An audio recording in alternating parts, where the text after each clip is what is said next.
I have a message. I hope I can get through it without crying. I really do. I know in recent months I've said some things from the pulpit. It might sound kind of derogatory, and like I don't respect people from their professions in life and such.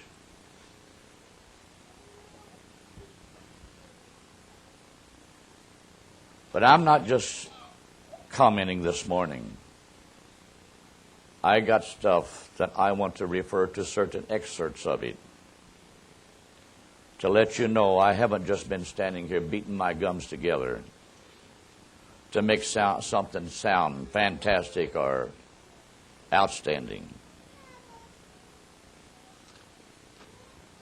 I know I've referred to this brochure that I was privileged to read, and I look back, I wished I had kept it.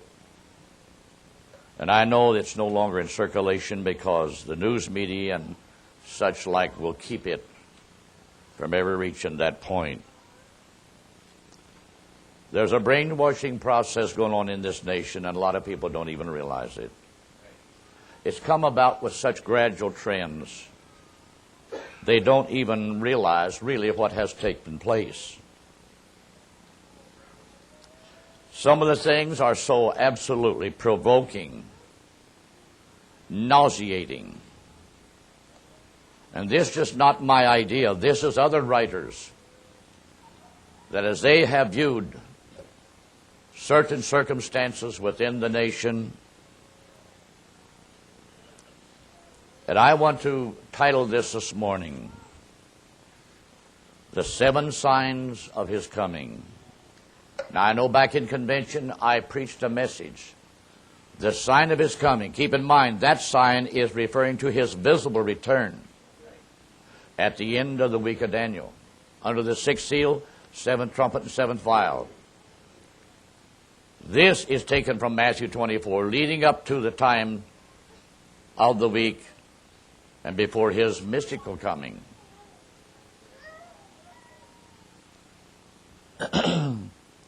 I want to read the excerpts of this from that brochure,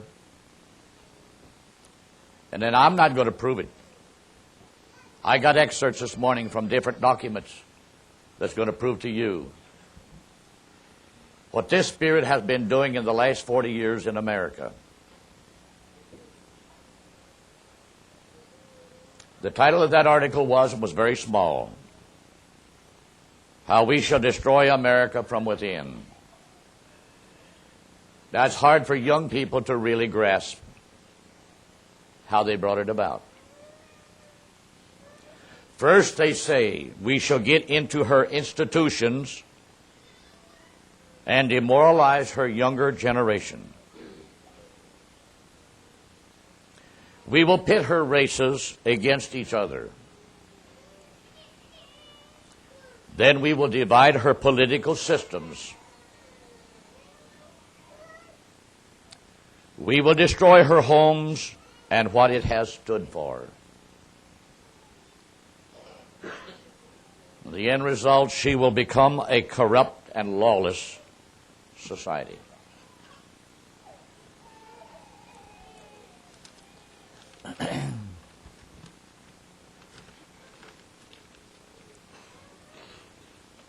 Turn with me to Matthew 24.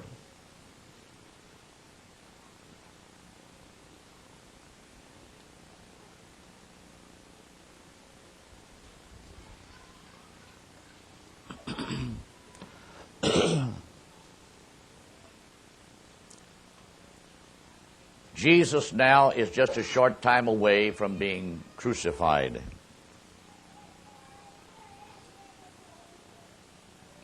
He's in the temple area. He's leaving it now.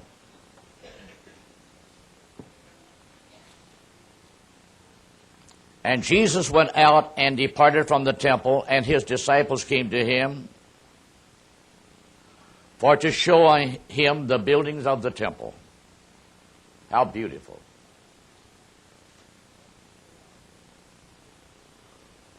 And Jesus said unto them, See ye not all these things?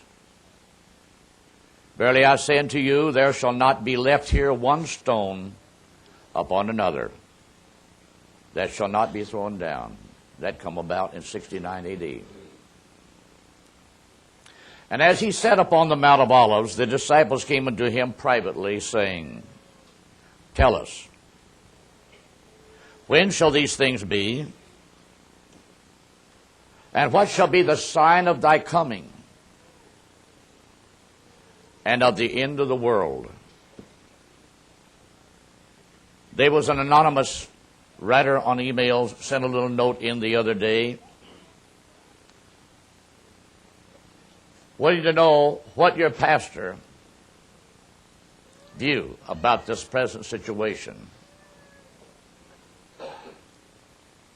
Is this the end of the world? That's the way it was expressed. Just a few words. I just sent a little note back and say, it's all an indicational sign of the soon coming of Jesus Christ. Now, Matthew 24, brothers and sisters, we've got to divide certain scriptures, and we do so noticing how it's worded. A lot of people read the full text of it, but let's notice how Jesus worded certain things.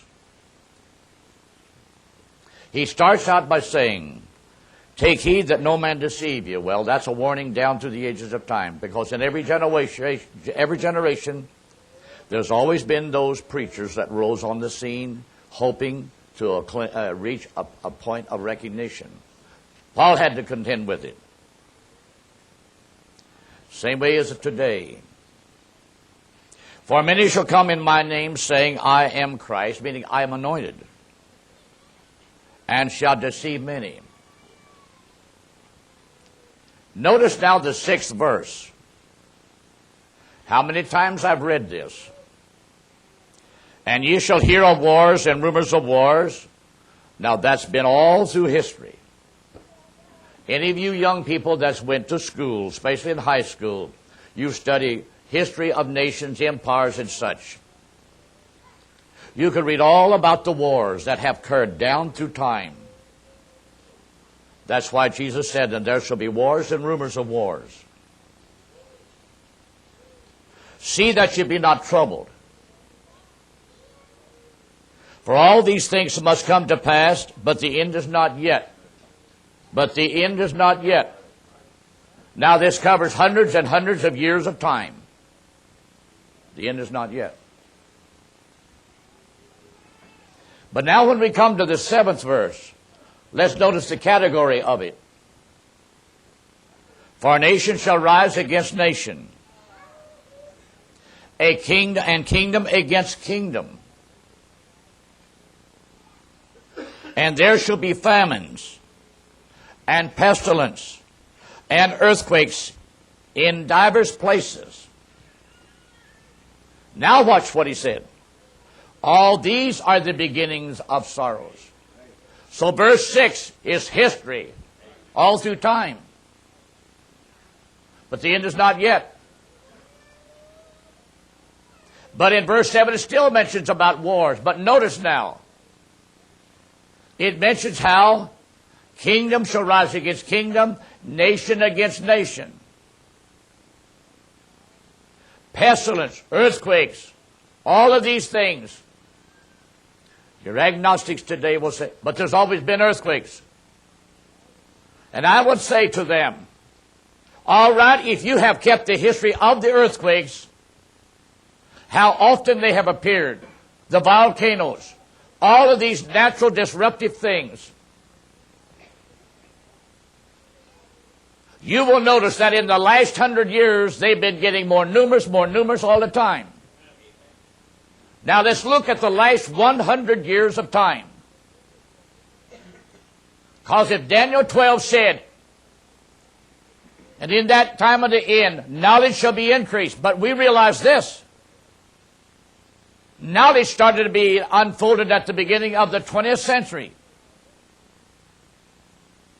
And each decade, it just becomes more open, more profound. When I begin to look, and brothers and sisters, don't think I don't have piles of histories. I want to give you a background of the 20th century. As we come into the 20th century, 1901, in the biggest empire in Europe, you had a revolution in the making. The Bolshevik Revolution threw the nation completely into chaos. The Western world has really heard very little history of really what went on. But when the Bolsheviks really overthrew the old Tsar regime, in that long period of that revolution, there was hundreds and thousands of human beings slaughtered because they had been taught, we will say, the fundamentals of Christendom as the Catholic Church taught it. Russia became, we will say, the first of the beginning of kingdom rising against a kingdom. Keep in mind, a kingdom against kingdom is not one kingdom in this nation against another. No! That's nation against nation. But when kingdom rises against kingdom, it means it's one political ideology trying to overthrow another. And the 20th century, if you want to research it back through history, you will find there's been more revolutions, more bloodshed, more loss of human lives in 100 years of time than there has been in all the other 1900 years put together. I will challenge that if you want to debate it. But if you do, bring your histories.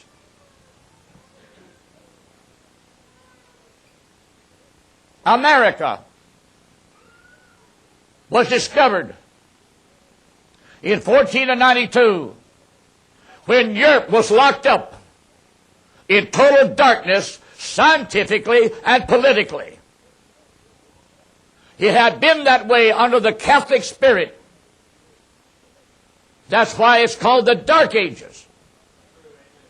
And you know it's the truth. But then when Columbus did what he did,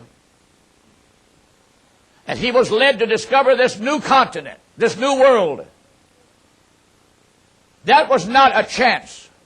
God ordained it to be that way. And God used it as a beginning where a people could come out of darkness and embrace a way of life in this new continent that would eventually become a symbol of, we will say, economic, political, religious freedom. Yes, there's been racial problems. But I challenge, if you think, brothers and sisters, the rest of the world has been without it, go back to Africa. Look what's going on in Sudan, Somalia, Ethiopia. God have mercy for American people to open up their eyes and begin to realize you've seen the best of human freedom that could ever be purchased. There's no such a thing that a human being, a man born of woman, born in sin, shapen in iniquity, comes into the world speaking lies. At his best, he's a hypocrite. There is no human being can establish a perfect kingdom on this earth and still remain to be a mortal human being. That's why the struggles, the turmoils, the upheavals, each political system lasts so long, then another rises to overthrow that. And that's what you have seen America in the last 40 years.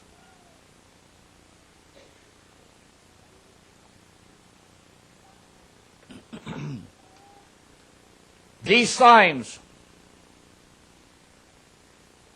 I started with international disturbance. When the New World was discovered, eventually the 13 colonies had to fight the mother nation. That's England.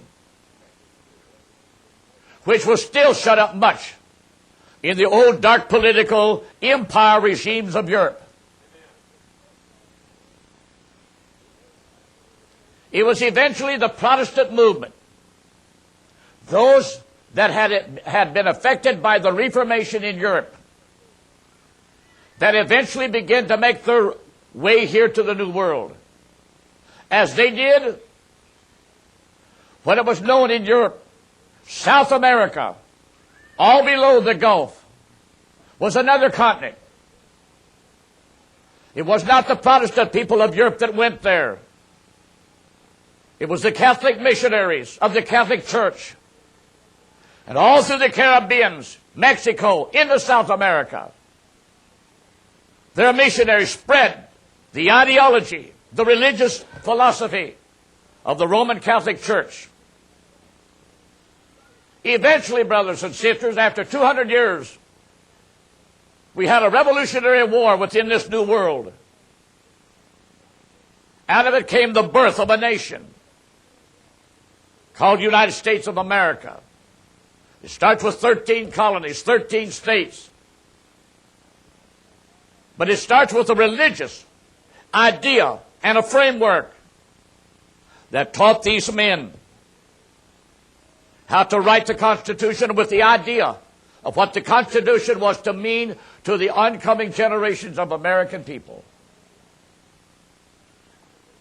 When I look south, all the big countries down there,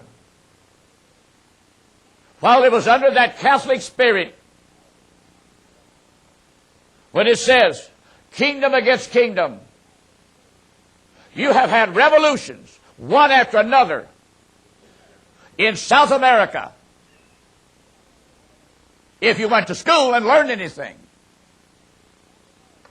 Because it seems as though that's what Catholicism breeds. She breeds internal turmoil. She will always ride the political system that seems to come out in power. That's why she can stay on top of the beast. And I have to say, the effects of some of these revolutions in South America is still going on today. That's why it says, all these are the beginning of sorrows. Not just in one nation, but it's a global picture. As the Bolshevik Revolution began to calm down and communism has established its foothold, thousands lay dead. One lone Kaiser. That's what the leaders of Germany used to be called, Kaisers. Just like the Tsars of Russia, like the Pharaohs of Egypt, or the emperors of Rome. He got the idea he wanted to conquer it and control all Europe. This led to eventually the outbreak of World War I. As it went into motion, it went all the way from Austria to the coast of Europe, to the English areas. It was the first major world war the planet has ever endured. Many men was called to the defense of their particular country. At the close of that conflict, England has now wrested the Holy Land away from the Turks Muslims. As one old religious Muslim said, and he pronounced it something like, when General Allenby comes into Jerusalem and the waters of the Nile flow through the streets of Jerusalem, then we will know our days are numbered. Little did he realize, a short time after that, General Allenby, at the head of the British forces, would come out of the Suez Canal area. They've been guarding the Suez Canal. And it is fear that the Turks would poison the water supplies in the Jerusalem area. They had water trucks and water wagons for their horses and their men. I got a history book that shows the picture of these parked in the streets. And out of them wagons dripped water that flew down the gutters, or flowed down the gutters of Jerusalem. The Turks left it. The Muslims relinquished their control after many years when they had thrown the Crusaders out. And the Holy Land was now then placed under an Anglo-Saxon regime to nurture it, to keep it for another stage. But the wars, the conflicts the world over kept going. Germany lost after the suffer of many men, and her economic system at that time went completely bankrupt. I met a family several years ago up in Michigan. The wife of this man, she was a young girl at the time where her mother, she came from a wealthy German family. When the war was over, the German mark was worthless. As a little girl, she's seen many a wealthy German take their holdings of marks wrapped in bundles, and they took them to the streets and threw them into the streets. Germany was faced with printing a complete new mark to begin a new economic system. And she said, I asked my mother, could I save some of them for a souvenir? Her mother said, yes. So she went out into the streets and she picked up some. And I saw these pre-World War I German marks no longer was worth a dime, but it brought that nation, that empire, to economic defeat. But little does the world realize, in this new world, as eventually it became a birth nation in itself, and the Constitution was written. Now from here on what I'm saying, brothers and sisters, I realize we printed a lot of things that in the way of modern society is concerned would be very negative. The way those that want to defend the Catholic religion. So I'm wording my statements very carefully and cautiously because I want it to go according to the records of history and things that I have and possess. I'm not picking on people. But keep in mind there are spirits that dominate elements of society. They dominate political structures. These things are the cause of nations evolving from one identity to something else. When America then does become an independent nation in itself, free from the colonial powers of England, God starts blessing this nation. Did he have to? He did not have to. But he knew these early colonies, states, have embraced the right thing. God is first. In God we trust. One nation under God. And I'm thankful for that this morning. But I want you to know, our political philosophers today no longer uphold that like that. Same way with a lot of our educators that are in the controlling powers of our education. They no longer uphold that in that manner. They say times have changed. So they change the Constitution to fit their modern interpretation, just like modern religion does the Bible. But all the modern trends and changes does not change the original meaning. So America begins to be a freedom that no other place in the world is like it. Eventually it becomes the envy of nations, of peoples. After World War I, more and more immigrant people began to flock here. And I will say, between World War I and World War II, those early immigrant people that come from the different areas of the world, and no Muslims are coming at that time. Don't kid yourself. They don't want to be here. It's mainly your Asiatic or European people. They come here because, brothers and sisters, they want a freedom. They want an experience of freedom that's away from all of this ideological turmoil and upheavals. One day the economy is this, another day it's rock bottom. They want to come where they feel that it's consistent. And brothers and sisters, between World War I and World War II, in all of the thousands of people that ever came to this new world to settle here in the United States of America, there was no relief, welfare, or anything else handed at them at the gate of entrance. Ellis Island was not a place of welfare. It's a place where people give their full identity, who they were, what they possessed, their belongings they had with them. I have read the number in the history of the multiple of Jews out of Eastern Europe that heard about the New World, the freedom. It tells where they came from.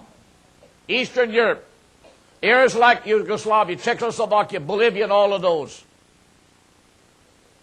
They had nothing over there. They came here with practically nothing.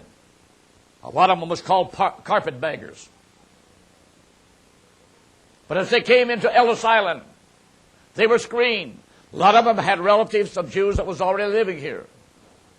Some of them got their start in life through these other Jews that was relative to them. They had a little advantage, we'll say, over maybe some of the other racial immigrants that came. But in it all, God saw to it. He was putting together an element of different races, combining them into the framework of a nation that was eventually to become an idol, an image of something to the rest of the world.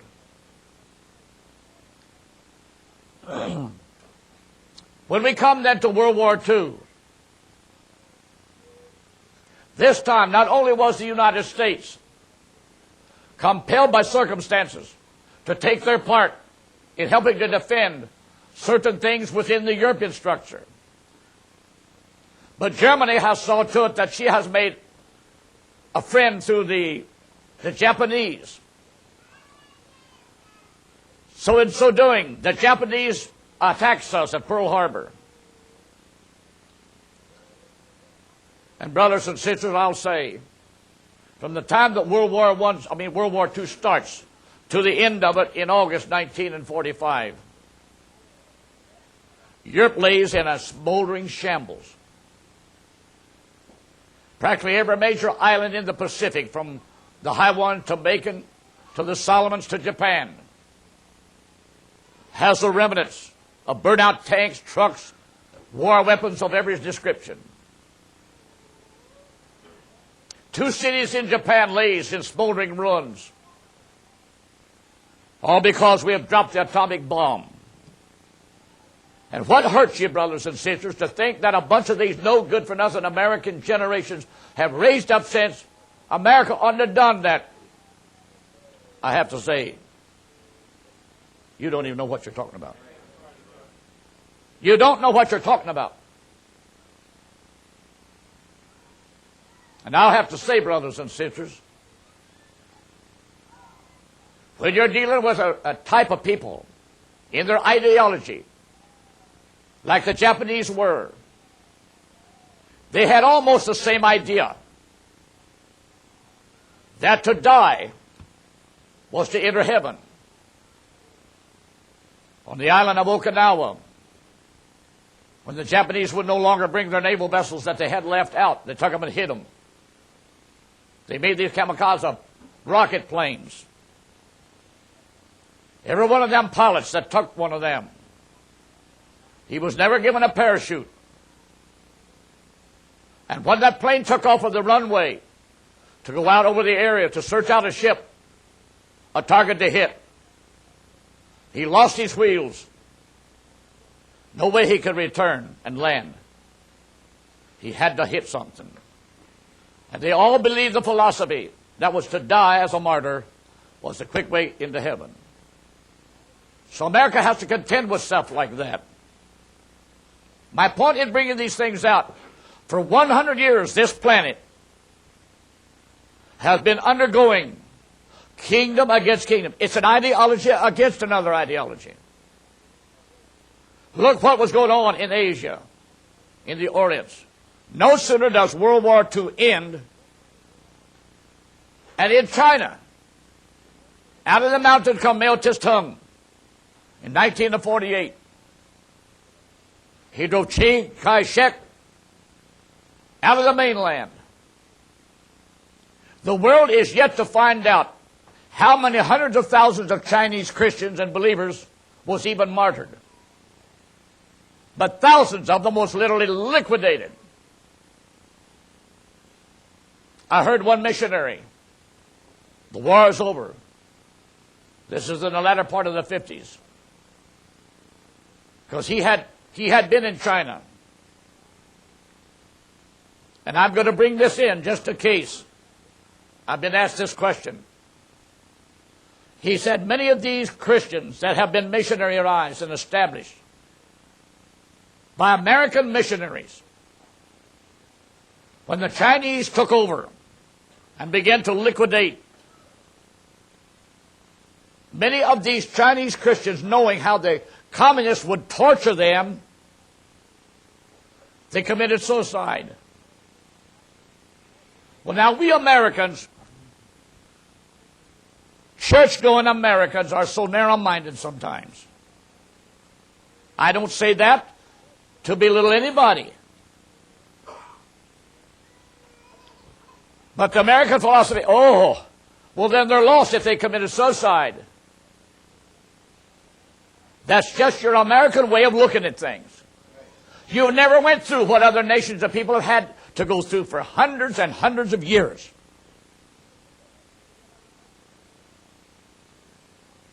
If you could read, brothers and sisters, south of Jerusalem, there's a mountain plateau on which the Jews had an ancient fortress. When Jerusalem fell, many of the Jews that did live in the rural areas, that did escape, they fled south.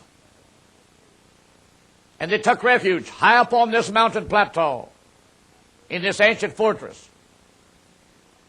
For 2 years they survived. All you have to do is read the history of Flavius Josephus. The Romans knew that there had to be somewhere, but they did not know where. But somehow or other, they had their own cisterns, they caught the rainwater, they had their own dry fruits and such.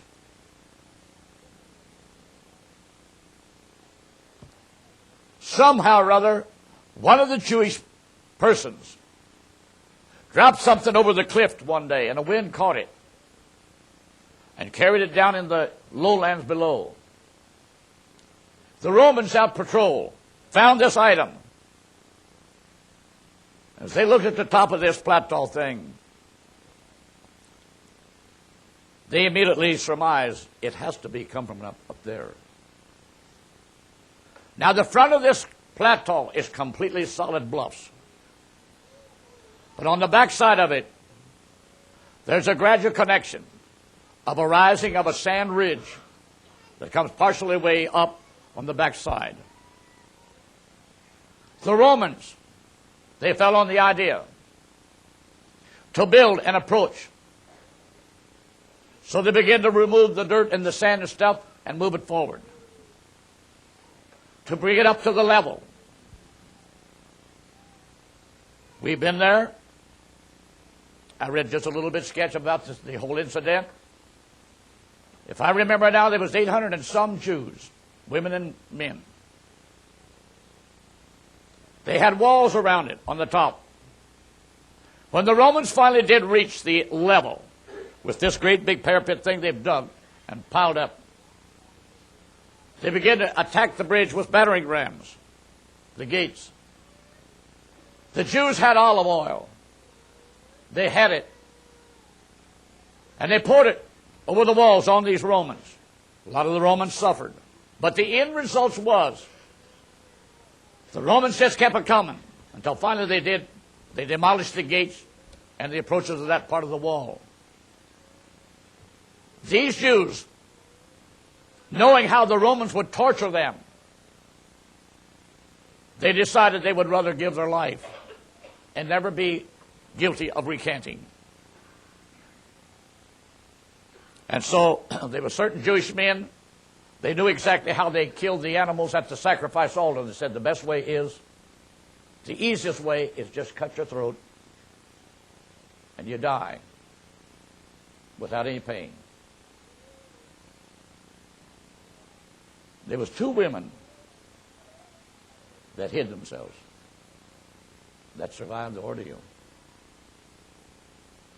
They were captured by the Romans, and they were the ones that told the story. Otherwise, the real story would have never been told. The idea of it was, it's better to take our life and not be tortured by the way the Romans torture. Because, brother, if you think nations have not devised criminal, hardcore ways to torture, to make people recant, I have to say, you've been reading the wrong thing. And I say that, brothers and sisters, all because in this past 100 years, you are the generation at the end of it that could see kingdom against kingdom. How many knows what a kingdom against kingdom? It's a political ideology that seeks to overthrow the preceding one, as well as wars against nations. And this whole world over, Africa, for the last number of years, has constantly been fighting genocide, this against that. And all because news creeps out of there very slow. A lot of the news media in the West pay little attention to it. My point of it is this.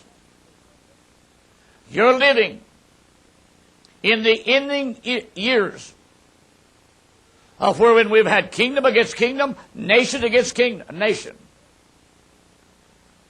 Because this 100 years of time has brought about more political, revolutionary upheavals, the loss of human life, than in any other era of history put together. But you've had some of the most devastating earthquakes that still leaves their effect. And we're not over it yet. So when we look at these things, brothers and sisters, we're looking at the last 100 years of time. All the time knowledge was going on. We've seen these other things going on. But we just took it for granted. And the way it's written in history, well, it's just more history. But I have to say, brothers and sisters, now let's start comparing it with the Bible. Now we'll continue on reading here. He said, all of these are the beginning of sorrows. Then he talks how the Jews then will be treated in that short period of time to the head. Verse 10 brings us now to the last days. And then shall many be offended, and shall betray one another, and shall hate one another. In the last 40 years, brothers and sisters, I will say America has went through a brainwashing process. America used to be a nation that was known when other national people would come here to visit, or we were something to say something like that. They seen that the average American society was a peaceful, loving type of a person. But what has happened to America in the last 40 years? You got elements of hate. You've got elements of violence. Where did it all come from? Did they misinterpret the Constitution? No. This is something far beyond that.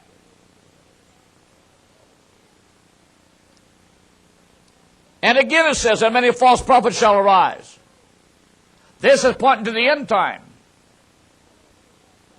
Preachers, TV evangelists, oh, they got a message to the world. Building TV stations.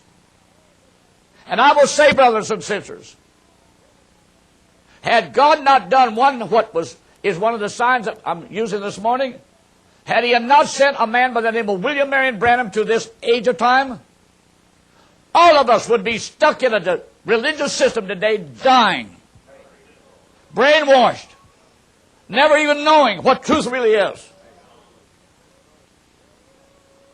Because we're human beings. We look upon others to lead us, to tell us. And since most of us are mentally lazy, we won't search out anything for our own learning. We leave it for somebody else to do the work. And had there not been a man by the name of William Marion Branham, a number of years ago, looked upon by the religious system as a man, he had a wonderful gift from God. It's a shame that he went off on the deep end. But I'll have to say in defense of that, I'm glad he did go on the deep end. For he led me out of darkness into the light of his wonderful truth. It showed me the way of what truth really is.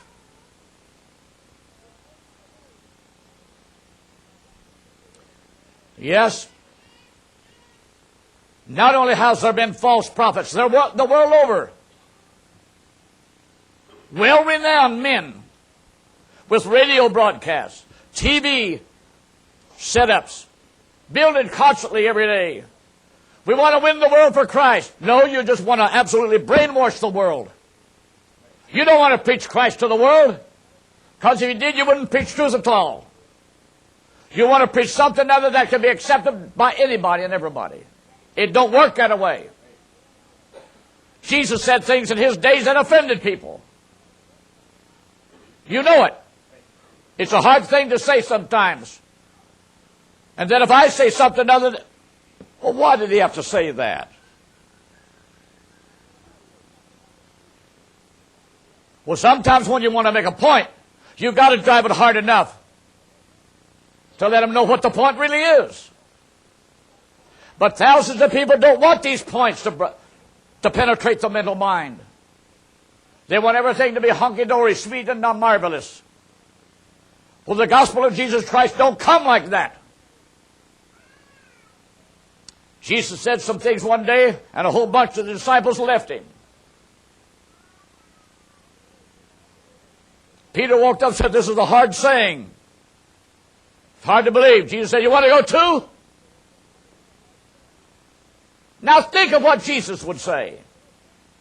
Then another time Jesus began to tell the disciples the things He's going to suffer and everything. Oh, Peter woke up, "Bless God, I'll stand right by your side."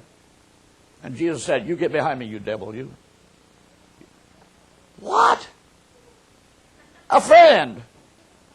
Get behind me, Satan. You don't even understand the things of God.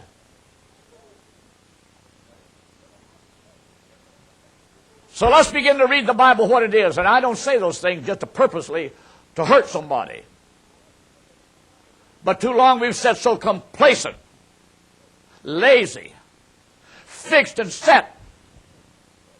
I know what I believe. And go to hell with it.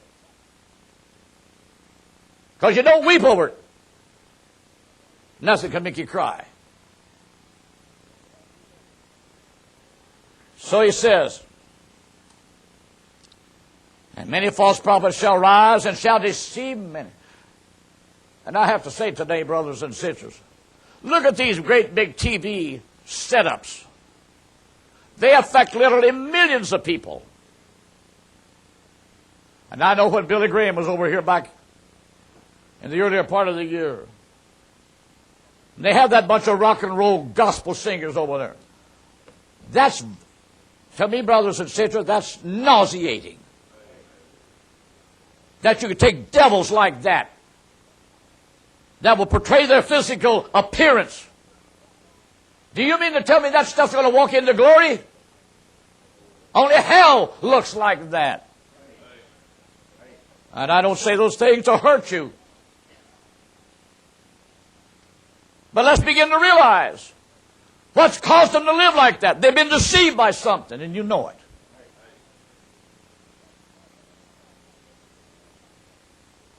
They can say amazing grace all they want to. They don't even know what amazing grace is. If they'd ever experienced amazing grace, they wouldn't even dare to look like that and act like that. So the false prophets are here. They've been all through time. They're even introduced on TV as prophets. Come and meet this prophet of God. They're no more a prophet, brothers and sisters, than I am a half-brother to a possum.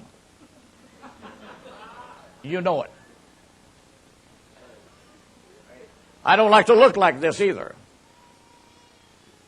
But if you're going to make a point, make it. These preachers that get up on TV and saw-peddle their words because they're trying to gain a multitude.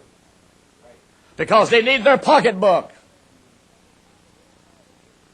Won't you support this man of God? He's got a vision. He's got compassion, my foot. They don't know what compassion is. So the picture is, and shall betray one another. This is an hour, brothers and sisters. Loyalty to a family structure, loyalty between children and parents is a thing gone by. This is the day children will be disobedient to parents. Paul wrote that in 3 Timothy also. Knowing this, therefore, that in the last day peerless times shall come. And he begins to break down the category. The last days, he said. Disobedience to parents. A few years back, in the institutions of learning, new philosophers of teachers began to say, the time has come, we've got to recognize the child. So they had a year that they called the year of the child. Then they began to say the child has a right to disagree with dad and mother. You won't find that in the Bible.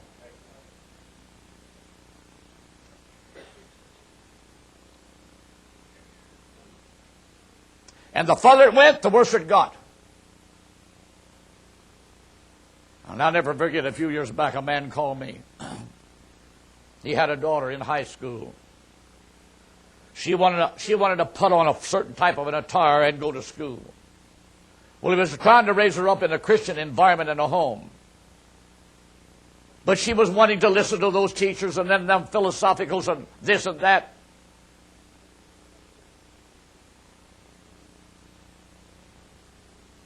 She went to school one day and said her dad struck her.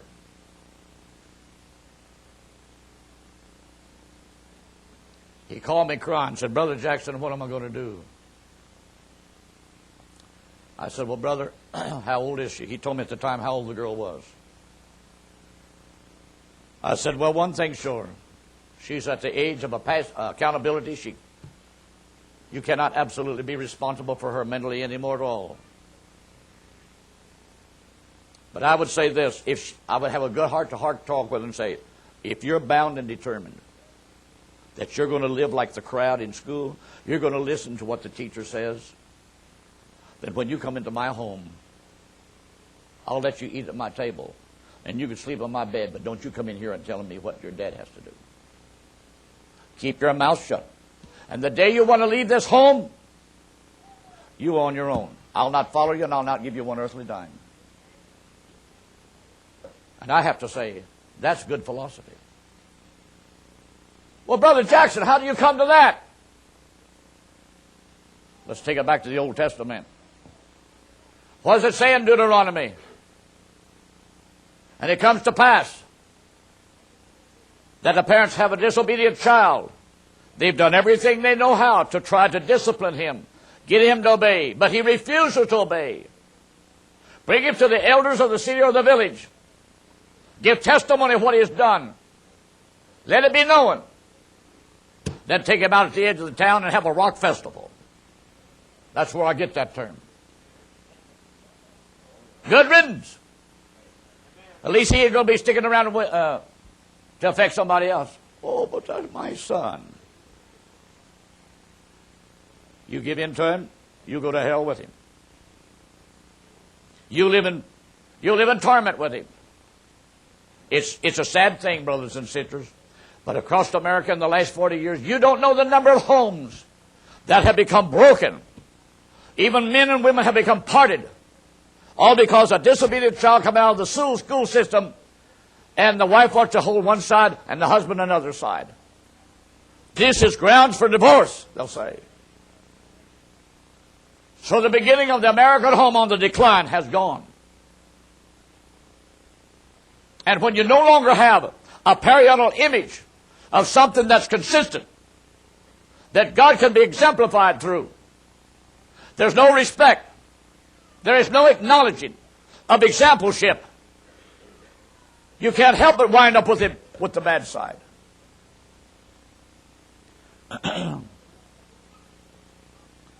As we come on down through here, and because iniquity shall abound.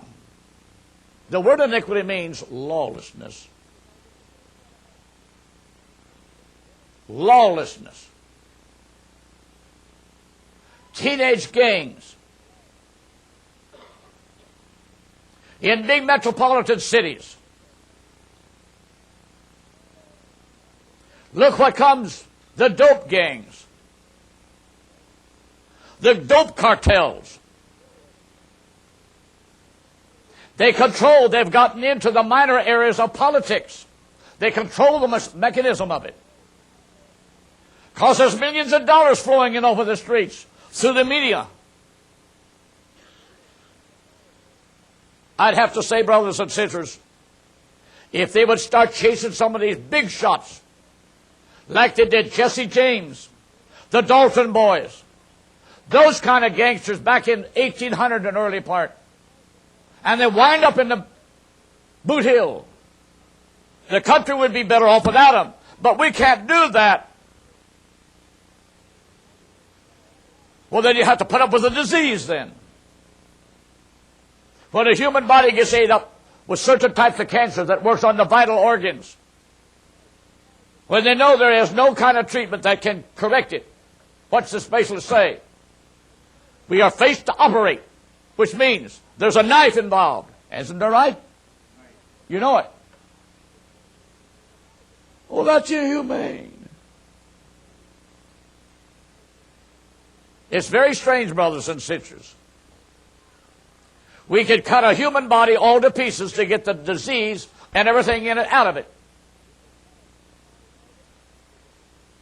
But when one element of society goes to the dogs and don't care, oh, but they're human beings. So you spend a fortune to try to create a process to how to coexist with it. Well, I'm not going to hold you there on that.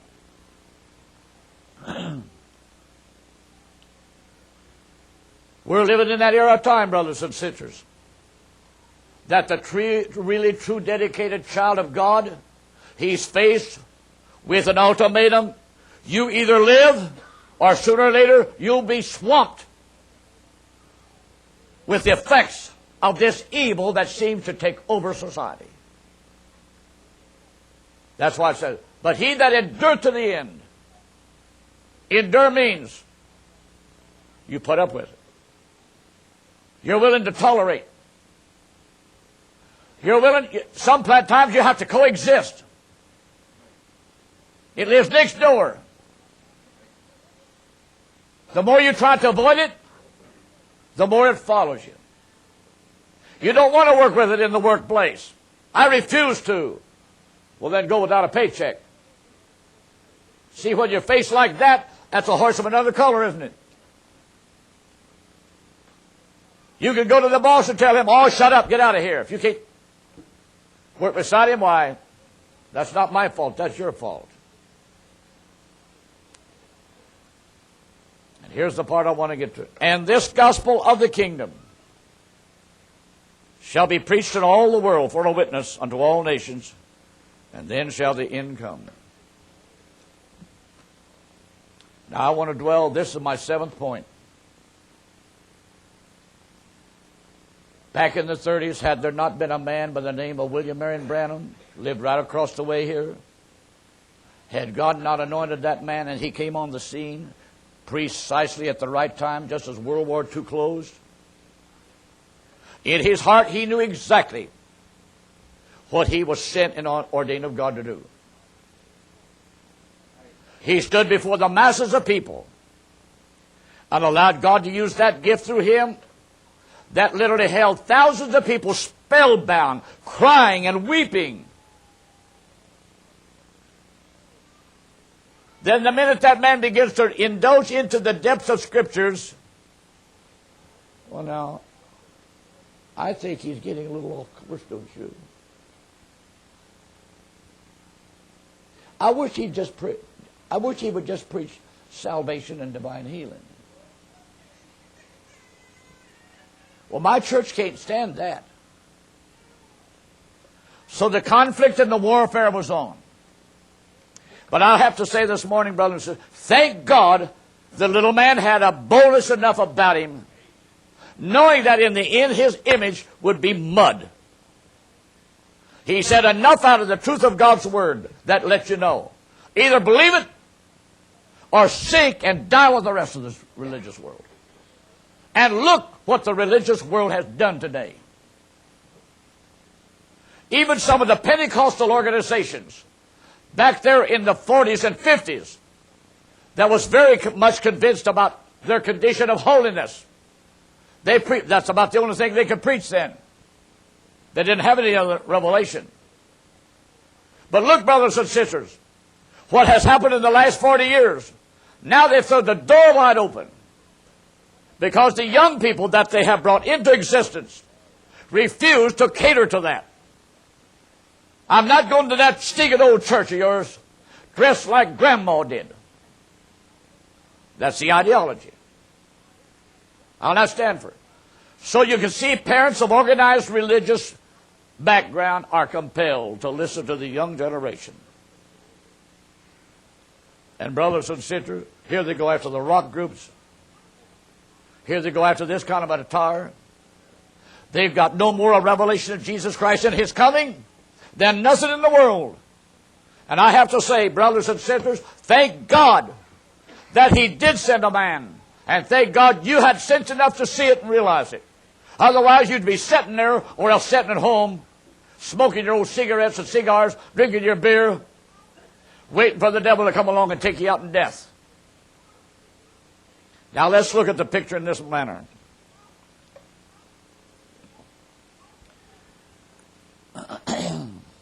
I said that brochure, we'll get into her institutions. And we will destroy her morals. I'm not going to read the whole article. I'm just going to read certain excerpts of it. The picture of this man, he is a Marine captain. He lives in Alaska. But he went to one of our top-notch colleges. Here's what he says, what that he run into. FBI, CIA, Foreign Service, and particularly the military, has not ranked high among recent graduates of America's elite universities, and many of the universities are at least partly to blame. Since Vietnam, ivory tower, disdain for the military and national security agents has been a fact of life on many campuses. In some cases, it is the official policy. When I attended Harvard, a law school, in the late 1980s, the Spartacus Youth League, an organization for young communists. Now tell me, have I been standing here and beating my gums together? They got in, didn't they? I didn't put them in there. But who put them in? was welcome on campuses. But the Army, Navy, Air Force, and ROTC was not. My roommate, who was attending college on an Air Force scholarship, had to ride the subway to take his military institute training in a camp twice a week for his training. Fair Harvard, our nation's oldest, most prestigious university, did not allow America's future military leaders to train on its soil. Incredibly, this ban, which was first implemented in 1969, continues today. The rationale has morphed from the military involvement in Vietnam to the current.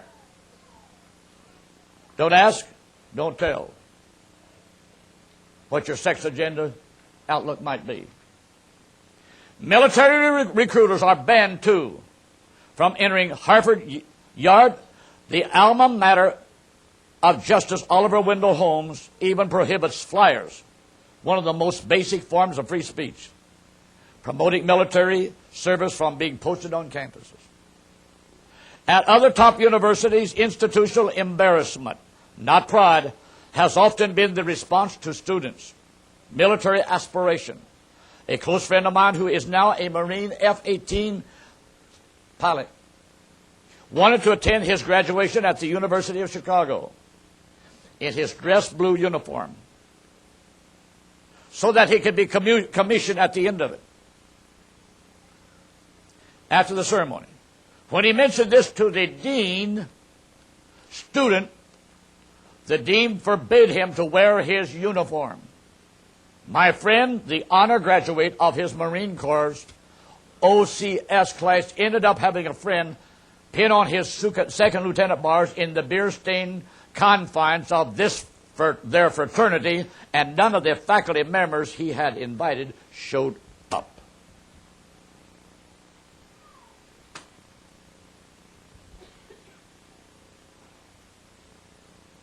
That's why they walk around town. Look like the devil has put them asleep. And you say they got an education. No, they haven't got an education. They've just been brainwashed. No wonder some of them can't spell address. No wonder some of them can't tell you what 4 times 7 is. That's America. Not from the one-room schoolhouses that we had years ago. That's when we spend millions for better education.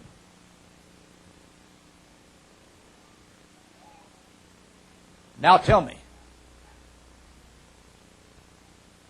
hasn't something gotten into America?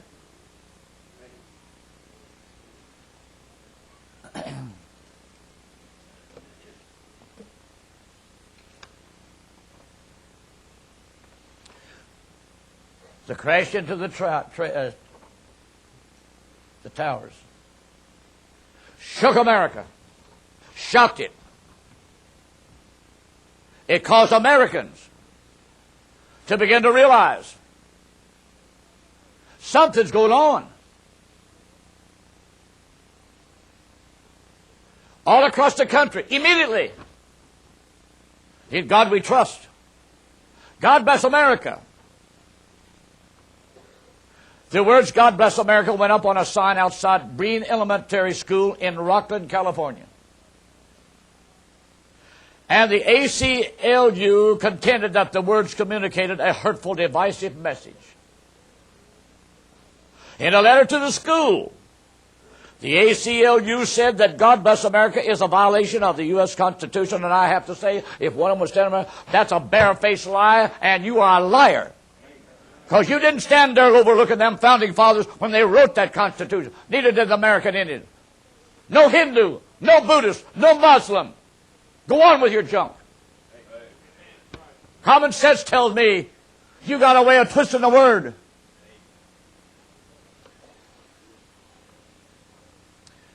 An ACLU attorney called the phrase a religious message and said that the school is dividing its young students along religious lines, hurting and isolating the school children. by displaying the words, God bless America.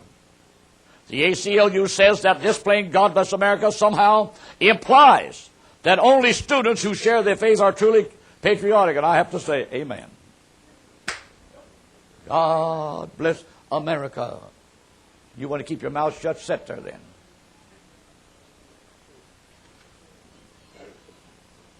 Now I ask you, what kind of a message does this send to our impressionable children when they are told not to ask God to bless us, to bless our nation? It's incredible, especially since God bless America is actually constitutionally a protected speech. And yet, such attacks are actually happening all over our country. A Parent Teachers Association president in Illinois has created a flyer. Listen to this. Inviting students to wear red, white, and blue to school the next day. At the bottom of the flyer were the words, God bless America. She distributed them to each classroom for the students to take home. Praise God. But the district demanded she remove the offending words, God bless America,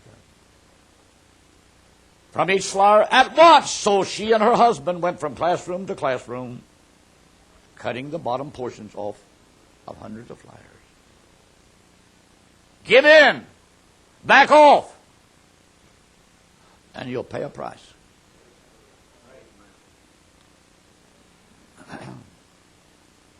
A student in Indiana, oh my, that's where I live,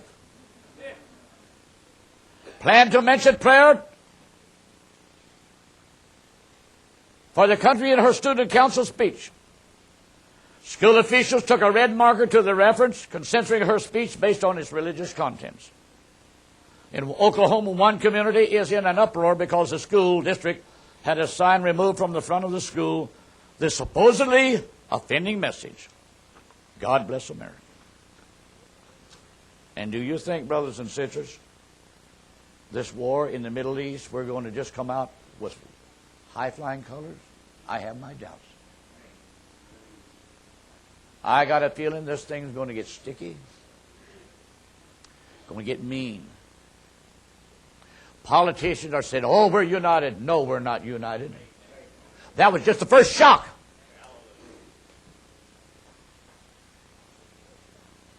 But I got a feeling there's some more shocks coming. The real true American is going to be shocked into reality.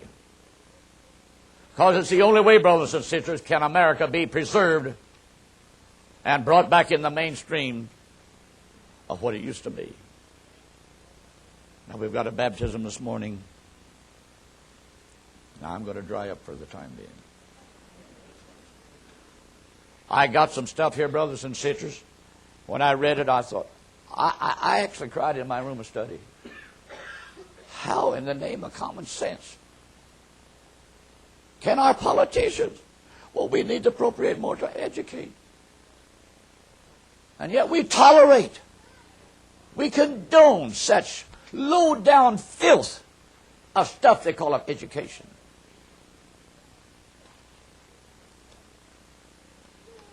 I'd rather hear a coon hound at night, fast on a coon track, than to hear some of this palavering. Heavenly Father, this is your people. This is my brothers and my sisters. Lord, I thank you that, God, I've been able in life to have fellowship with people like this, that loves your truth, and that knows you and recognizes you. Guide us, Lord, in the days to come now. Be with this precious soul that will be baptized at this time, Lord. I pray now in Jesus Christ's name. Amen. May God bless every one of you, brothers and sisters.